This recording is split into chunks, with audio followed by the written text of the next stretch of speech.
The following points of thought represent level 0 enlightenment. Point 1. The reason why the world doesn't have perfect order is because it's packed with gods. And these gods are basically superpowered humans.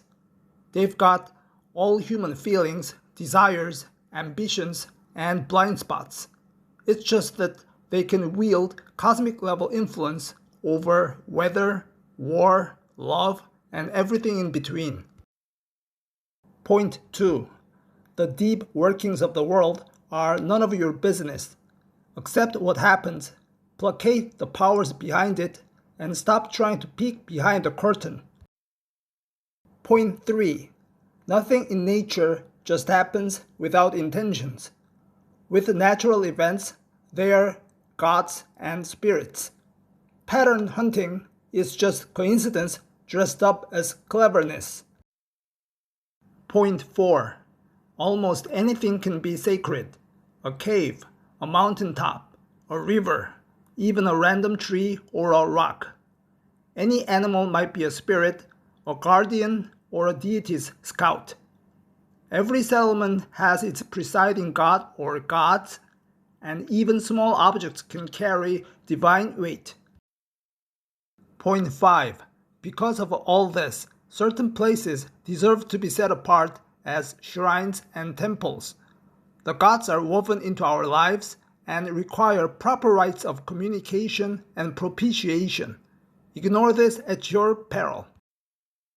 Point 6. We live in a God-saturated world. There in the weather, in the small moments of daily life, bending the ordinary course of things whenever they feel like it. We're too limited in time, location, and perception to fully grasp what they're doing, so mostly we just have to live with it. Point 7. The world runs on relationships, not rules. And the most important relationships are with beings far more powerful than us humans. Learn to read their moods, not the rainfall or wind. Point 8. Individual people can build real relationships with individual gods. A well-placed prayer or sacrifice might actually move them. It's worth trying. Point 9. The gods are just humans turned up to 11. Same nature, wildly different scale of power. The one true difference that separates them from us is their immortality. Point 10. The gods live lives surprisingly similar to ours, full of drama, rivalry, and desire. Except they keep sticking their noses into human affairs. Cross one by being arrogant or stepping out of line, and you will hear about it. They have a particular thing about punishing pride. Point 11. These gods run their departments of reality the way moody executives run departments, sometimes brilliantly, sometimes on a whim. You can pray, make offerings, and live righteously, and they might still ghost you.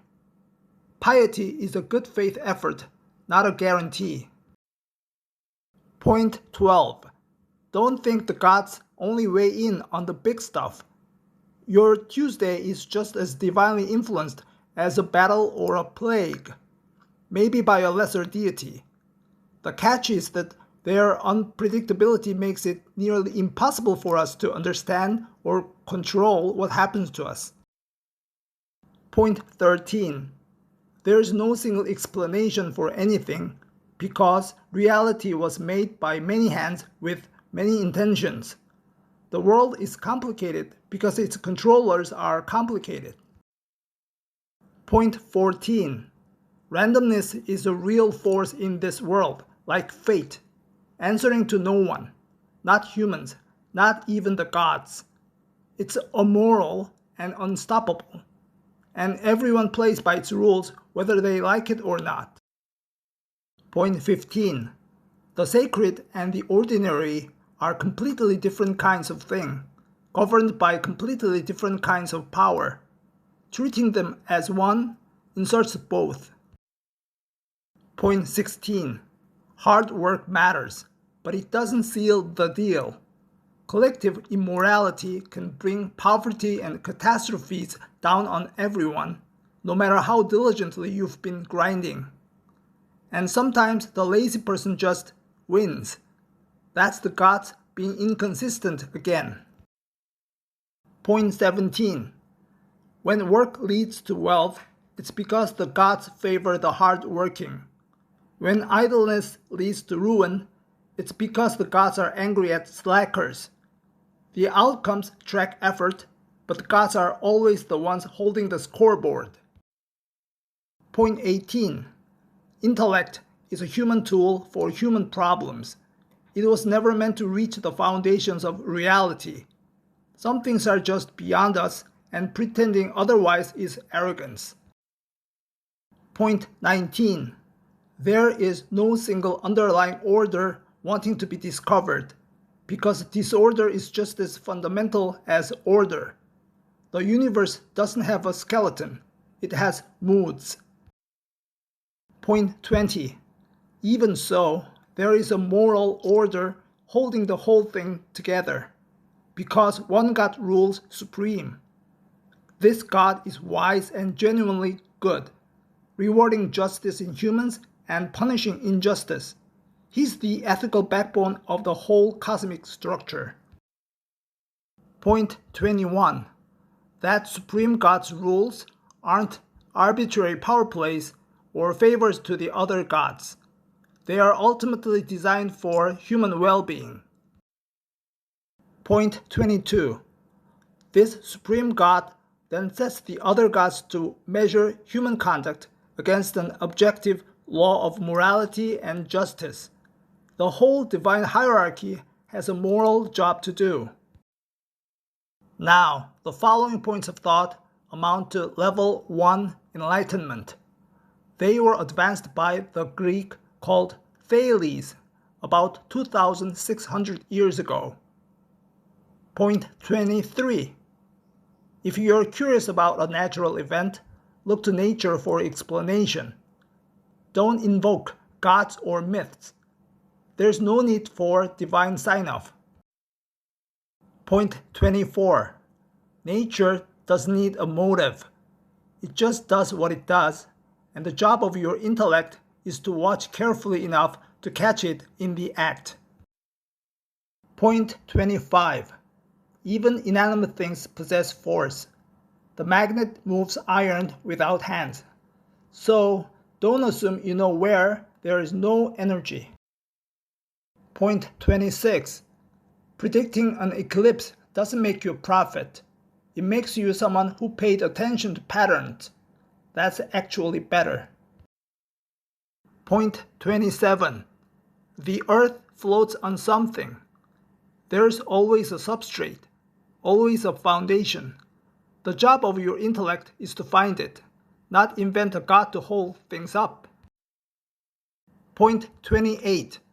Stop splitting the world into sacred and profane. It's one world, running on one set of rules, all the way through. Point 29. The universe isn't run by personalities. It runs on principles. Stop asking who did it and start asking how it works. Point 30. Change is real, but something underneath doesn't change. Investigate that. Point 31. All things come from few elements, probably just one. All material things will sooner or later turn into those elements in the endless cycles of transformation. Find that or those elements, and you've found the key to understanding everything else. Point 32. All material transformations happen because the substances possess some inherent potentials for those transformations. Transformation of a substance is caused from within itself, without any external force acting on it. Point 33. Mythology explains everything, and therefore explains nothing. A real explanation rules something out. Point 34. Understanding the world is fundamentally an intellectual undertaking, not merely a matter of observation or belief, but of rigorous and unfettered rational inquiry. Point 35. Intellect is not a human quirk. It's the tool that fits the shape of the universe. That's why it works.